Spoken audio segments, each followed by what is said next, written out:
What's up, the world? It's your boy Tommy Mal. I just came in real quick because I heard a lot of people pop and shit, talking about the Lakers, and this is what I will say in pertaining to the Lakers, and not Jordan fans. This is the problem I have, right? We all have our biases, right? We have certain things that we just naturally root against. And for the most part, I can understand it. Like, I can figure out why, like, certain people hate certain people. Certain ideals, and why this, that, and the third needs to be true. I understand. So it can sometimes lead people to have a lot of consistency biases that they don't even pay attention to. And the average human does this a lot, and they just don't even notice they do it. Well, generally, I think I'm fairly open-minded to that type of play. But with Jordan fans, I will never understand their situation. Right? Now, I know 90% of a lot of Jordan fans are white guys, right? But white guys love Jordan because he never said anything. He was stepping fetching. He never said anything controversial, and he just played basketball, and that's really it. And basically was whatever they needed their children to be for them to be okay to like him, right? So most of his fans are white guys, mostly conservative white guys, right? He had that big statement, conservatives buy shoes too. I think he says that. He said he was joking around when he said it, but the truth of the matter is that they actually have sales reports. They have demographics to see who buys stuff, and they go through all types of demographics to try to figure out who is their target audience. And what they realize is that he's not lying, a lot of conservatives like Michael Jordan, and a lot of them bought his shoes and his stuff like that because Michael Jordan was pretty much just a white guy in a black guy's body. I mean, all the things, the golfing, all the things that white guys did, that's what Michael Jordan did. The only difference is that Michael Jordan also did stuff that black guys did, but the stuff that black guys did, he generally did low key. Like he didn't want reporters around. He didn't want news around. That's why he wouldn't be filmed being shot, in pictures with certain people at certain times. That's just who he was. Michael Jordan was extremely, extremely bougie, and bougie. Another translation for bougie is sellout. You know what I mean? Like he never wanted to be synonymous with being black. He wanted to be synonymous with being Michael Jordan, and so it created this connection, right? Then you take the fact that LeBron James is extremely left-leaning, right? He almost all his politics are left-leaning, which most people who come from the ghetto are, because most of the time when we try to go, it's like I find myself in the middle, because I really don't like left-wing politics, and I can't stand right-wing politics, because left-wing politics focus too harshly on persecuting or demonizing religion, which, as a religious person, I find it really hard to stand next to somebody who does nothing but insult my intelligence and insult what I believe 24/7, right? Who practice hypocrisy, like constantly arguing that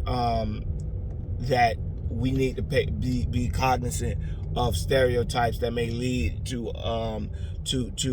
repercussions against a group of people, yet the whole time we're doing nothing but demonizing a group of people which has led to a generation of people who have vitriol reaction to religious people. So it's like we're sitting here arguing about how let's make sure we don't create environments that are bad for gay people and Jewish people and Asians, while at the same time they're making they've never had those concessions for black people, right?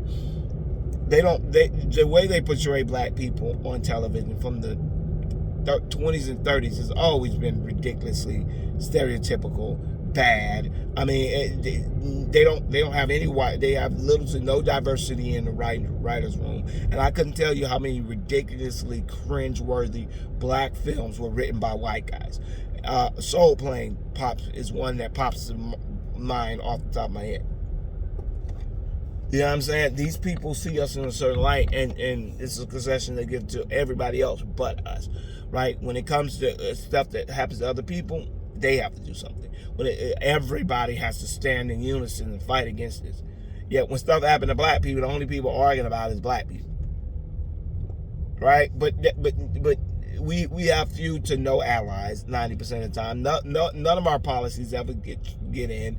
Nothing to help our lives get better generally passes. It's just what it is, right?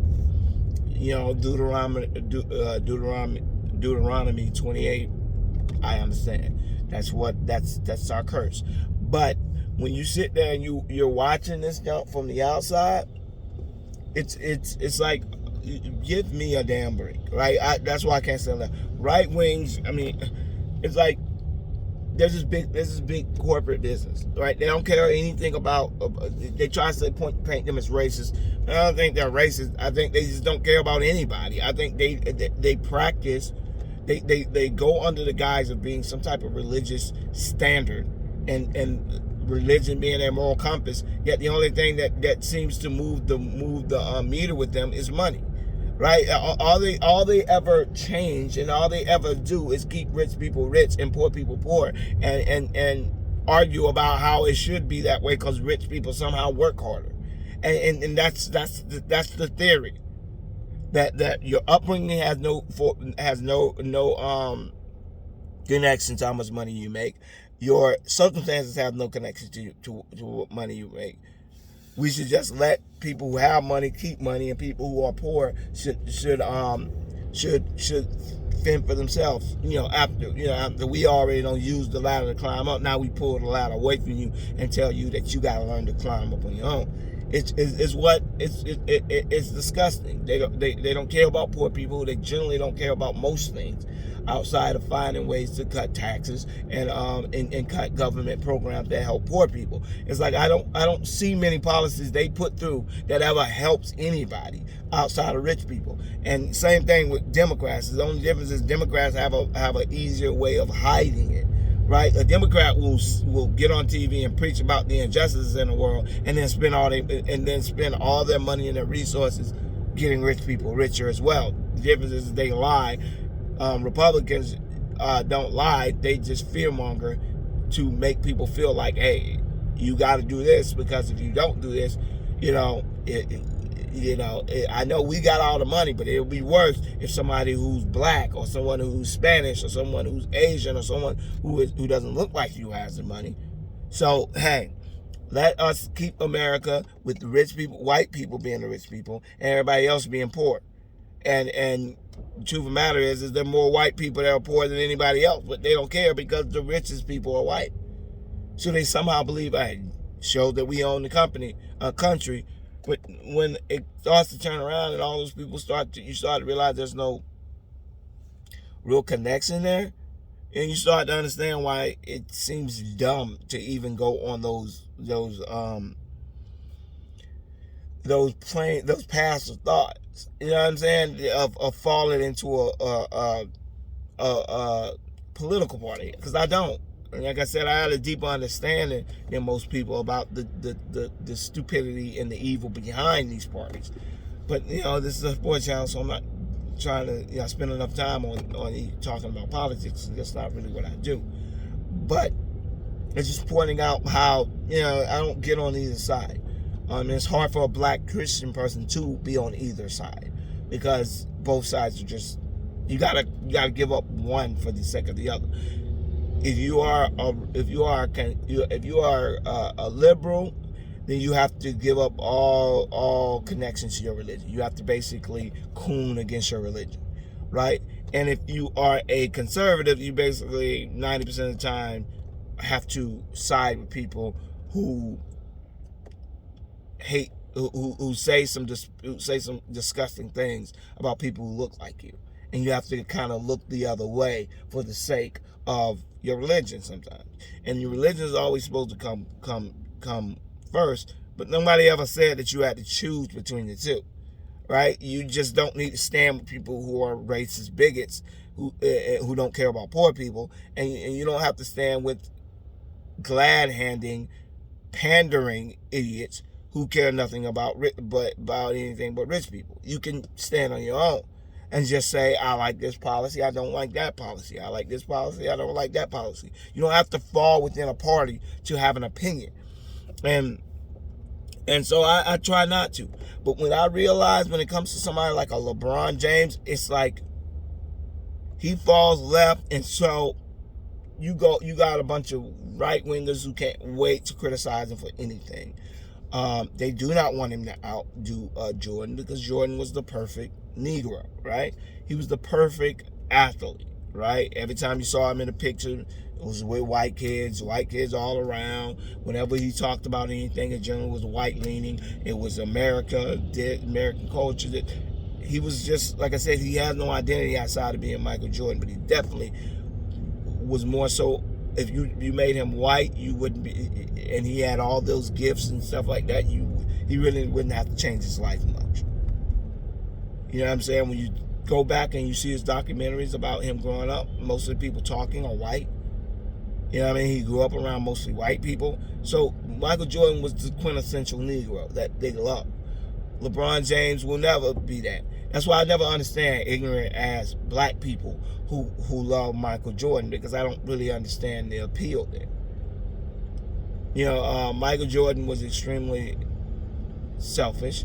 He was extremely derogatory when it came to, because poor black people like Michael Jordan even more.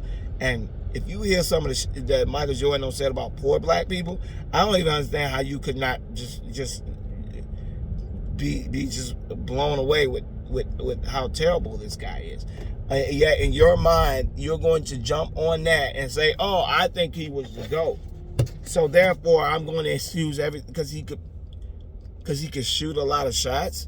Now all of a sudden we're going to act like everything else about him doesn't exist, to the point that we're fighting for this man 20, 30 years after he's retired, like it's somehow gonna change the facts of any case. LeBron's gonna retire top 5 in points, assists, blocks. I mean, games played. I mean, you want to talk about? I mean, LeBron is setting all these records, right? Top 5, this, that. He's not even gonna end. He probably not even gonna end his career in the top 10 games played. Yet he's top 5 in all these categories. So people who keep saying it's a longevity record, yeah, it's a longevity record as a testament to how long he's been great. How is that a knock on him? And when you sit here and they've been for so long, it's like, because when Jordan played for the Wizards, he was this many years old. Now LeBron's starting to get to that old, and he's not really diminishing that bad. Now they're like, now we got to find other stuff. Well, he can't win without Anthony Davis. Yeah, that kind of works with most great people. They can't win by themselves. But when you sit here and you listen to some of these things, and you see what this man is doing at this age, and you sit back and you like, man, what the hell is the matter with these people? Last night, the Lakers played the Cavs. Anthony Davis played 8 minutes. 8. The Cavs were struggling with them without AD, one of the top 5 defensive teams in the league, was struggling with the Lakers up until they hit a run late in the fourth quarter, to where they finally created some distance. This is a team that's been playing without AD since the first quarter. And we're going to stand on here and act like this is something. I was looking at Donovan Mitchell when he walking around slapping shit. Bruh, they did not have Wenyen Gabriel, and they did not have Anthony Davis. Hell, you gonna pound your chest on being able to get to the rim on Damon Jones? I mean, I'm sorry. There's a reason why he's on the bench now, because he can't play, and Thomas Bryant can't play the entire game. When Thomas Bryant was in, he couldn't do anything. None of them could do anything. The minute that Thomas Bryant sat, they had to put Damon Jones in because William Gabriel was a scratch. He didn't play. So because William Gabriel didn't play, they was able to get whatever they wanted inside. And it blows me away that we gotta sit here and try to act like, oh, and I'm sitting up here listening to these announcers. None of them see the Cavs or this. It's like we gonna try to. It's like, do we hate LeBron that much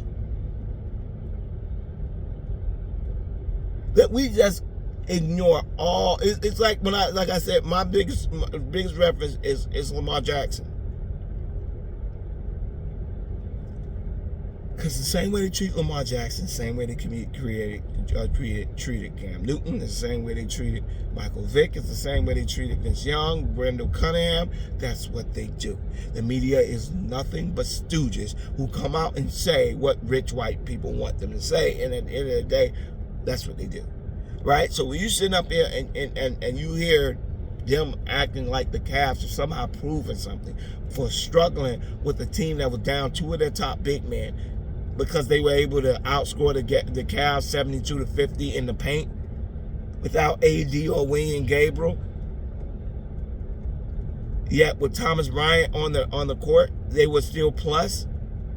Thomas Bryant, they got outplayed when Thomas Bryant was on the court. So when you sit up there and you try, they can pound their chest and be proud about the fact that they beat a hobbled Lakers team.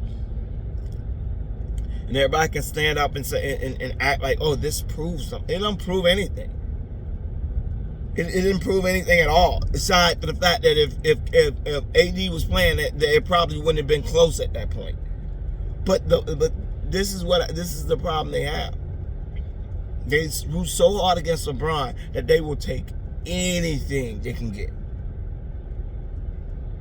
And the last things, these Charles Barkley, these coons, and these racist underlying. Why do you think LeBron doesn't get the calls that all these other players get? You think that these guys calling these games aren't conservative white guys? These referees, you think that most of them are middle-aged white guys? You think that they're not conservative? You don't think that they're not actively in the game rooting against LeBron James? 9 out of 10 of them probably are.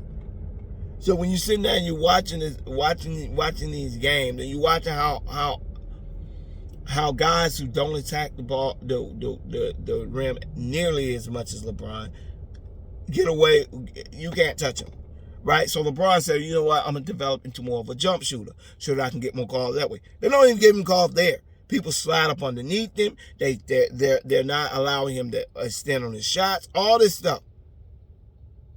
But they get away with it against LeBron. But you'll see a play with LeBron, it will be mirror match. LeBron will go down, take a bump to his body, can't finish, no foul. They'll go right down. They don't even have the decency to wait a play. They'll go right down and same exact play, same exact motion, and the hand goes up. That's what you're dealing with. You're dealing with irrational people. And Jordan fans are the peak of irrationality, right? They just speak on stupid shit and talk like they understand how this game works. And they don't have a clue, not even close to a clue to how this is supposed to work and the proper way that they're supposed to watch the game. When you lose two of your top rim protectors, yeah, it's going to be real easy to get points in the paint against you and out rebound you when you don't have AD and you don't and Thomas Bryant is the only big man you got because Damon Jones is useless, right? But you sit in there and you watching the game and you watching these people try to act like, oh, and Jonathan Mitchell, I got this. Like, bro, seriously, when AD was playing, when Thomas Bryant was in the game, you were invisible. But now all of a sudden you're there, and then you sit there and you sit there and you watch it, and that's when you start to realize the difference between a superstar and a legend, right? A superstar is gonna get you points. They're gonna be able to fairly get you around what you need, right? Especially in the regular season, because people are playing you on one-nighters. Yeah, they don't really got time to prepare for what you do. They just kind of playing you off the cuff. And so yeah, it can get close, and games can be close. But as time as it becomes teeth cutting time, and now we're further into the playoffs and deeper into the runs, all of a sudden you don't look as good as you looked before. That's when your 35 points turn into 21 points, and your 21 points turn into 15 points, and your 15 points turn, and so on and so forth.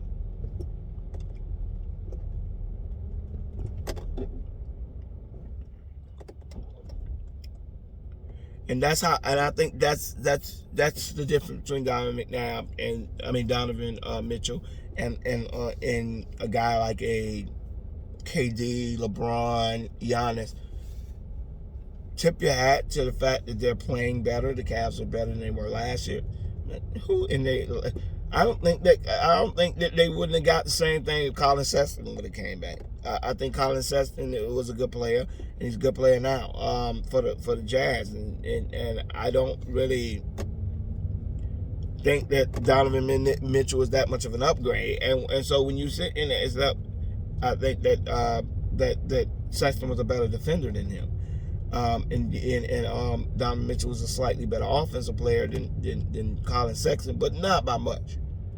So when you sit there and you watch it, and it's like, if that's your team, I don't have no faith that the Cavs are going to win anything deep, or going to go deep, or going to go further in the playoffs than they went last year.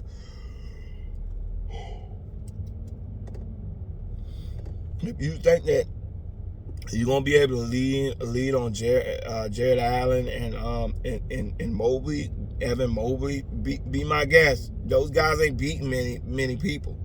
They're not stopping Giannis. And then if they would have played AD on a night where he didn't have the flu, they probably would have got destroyed tonight. That last night. So my whole point of saying that is to sit up there and say, wow, they can't wait for LeBron to fail. So like, oh yeah, well they lost, so let's write them off. They're not a good team because they lost without their two top big men. Now they suck again. It's just projection, right? It's the same thing with Lamar Jackson. Oh, Lamar Jackson needs to play better. Lamar Jackson needs to play better. It's I heard Nick Wright say that, which to me was like, it just goes to show you they try to act as if they're somehow on your side. Diversity, right? And then you start to actually analyze a lot of stuff they say, and it's like, man, these guys on TV are no different than a white commentator. They say the same thing, problematic things that the white commentators say. They just hire a black person to say it. So when you're sitting there and you're thinking in your mind, where in the world do they even get this BS? Because they're saying the same. They're not gonna depart from the league wide memo. You say this when it comes to Lamar Jackson, be disparaging, always make his comments backhanded or comments expiring, basically saying it's good up to a point, and so that you can reserve the right to crush him the minute he starts to fall. It's the same thing with LeBron. It's like we're gonna passively say LeBron's great, but at the same time we're gonna try to prop up guys like Luka Doncic, especially Luka Doncic, and Giannis Antetokounmpo. These guys who are foreign players, and try to act like the American-born players are somehow less good. I love Giannis. Giannis is a great player, and I love Luka, but to put them in the top 10, I think is a stretch, right? Luka Doncic to me reminds me, and I've said this before, of a slow-footed, worse defensive, non-3 shooting James Harden.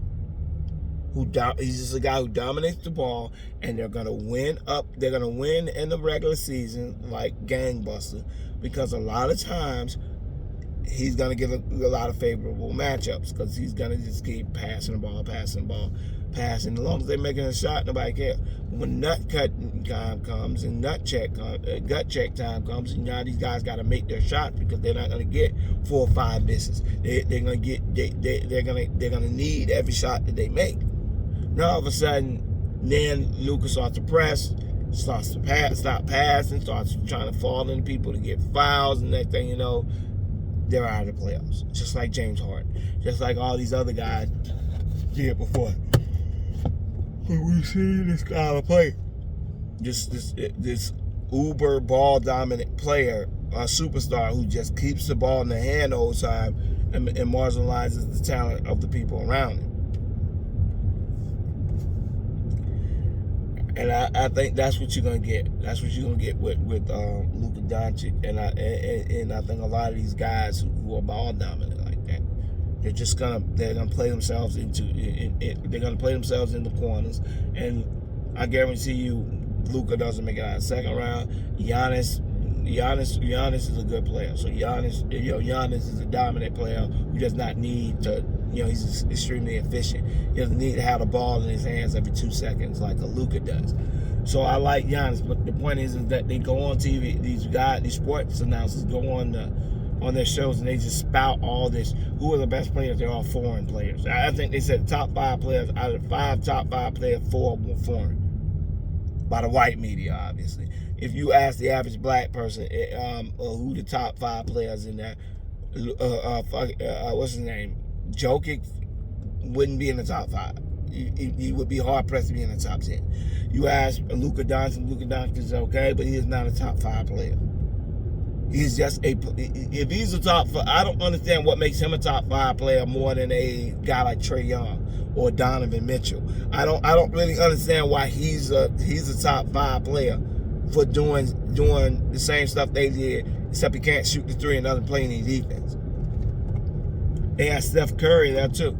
So you can get the theme that they're trying to push, right? That's what the white media does. They try to act like they're unbiased, while the whole time they're trying to find a way to prop up their stars and prop up guys who look like them. So that's why you get this over ushering of guys who can't wait for LeBron James to fail, because LeBron James is the old Mark, like old Mark in basketball, new Mark in football, which is athleticism, playing positions that are not generally athletic, right? LeBron is oversized point forward that can do all these things.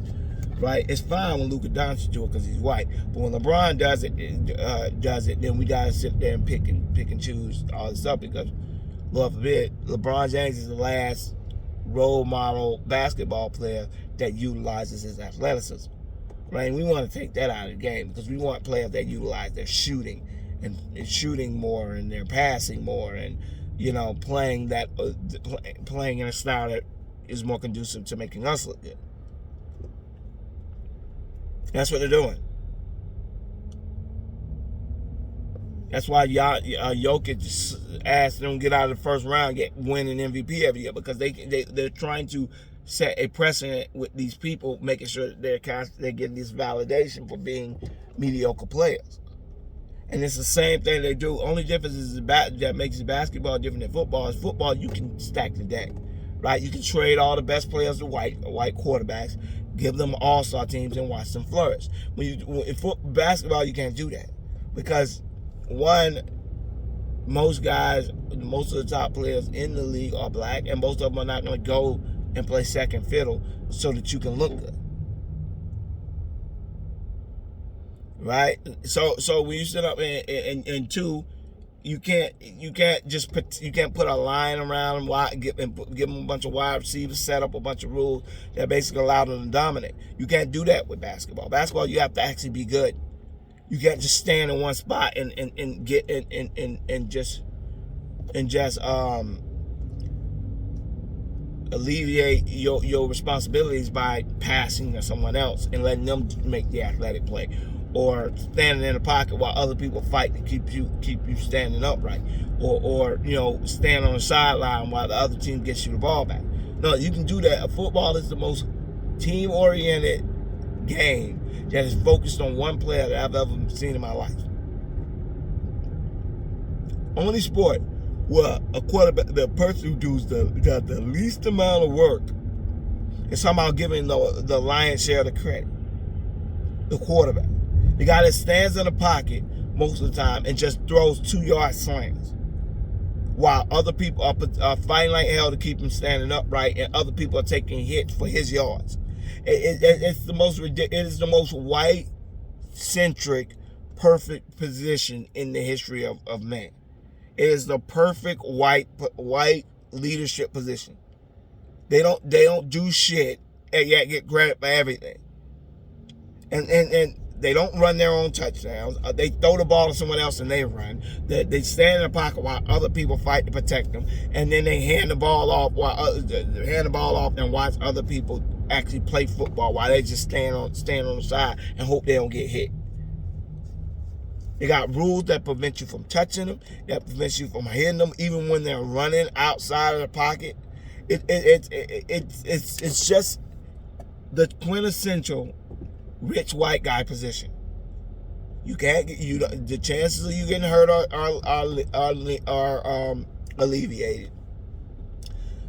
You're able to pass while other people protect you, other people catch your ball, other people run after they catch your ball, yet you get the credit for them running fast. Why does it stop from the point you throw the ball? Why do you get to throw a screen to a yard and get 75 yards for it? That's what they do, right? That's why, and then they got a conglomerate of media guys who come on the airwaves every day and tout their greatness for throwing slants and screens. And it's getting to the point where it's disgusting. It's the same thing with LeBron. It's like, okay, let's try to work these guys out of these positions so that they're not, so that people who look like me can stand a chance. Okay, let's run these super uber athletic guys, your Westbrooks, your LeBrons, your John Walls. You know what I'm saying?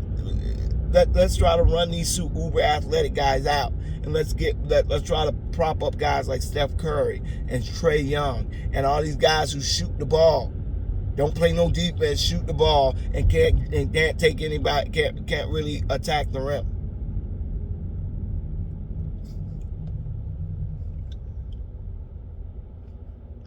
Then set up a whole bunch of rules that prevent you from playing hard defense on.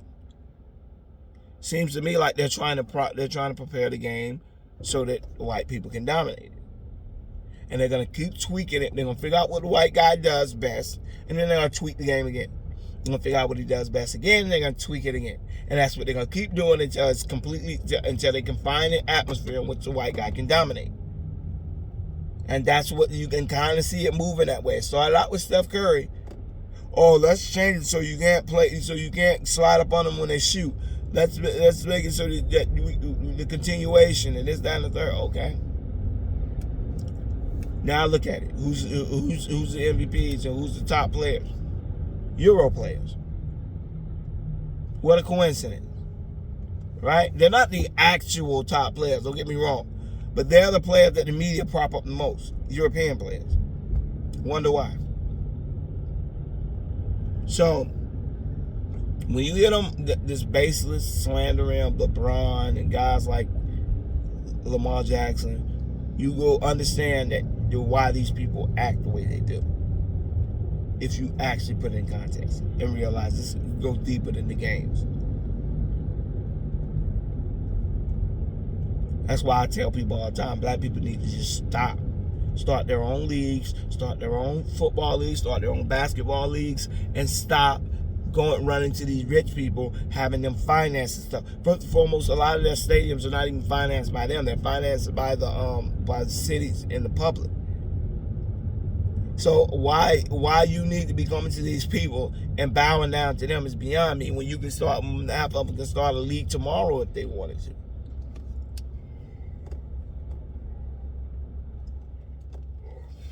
They'll rather just take Master's money and while he's doing everything in his power to undermine their ability to make money. So anyways, y'all please comment. Let me know what y'all think and thumbs it up if y'all like it. All right, y'all. Peace.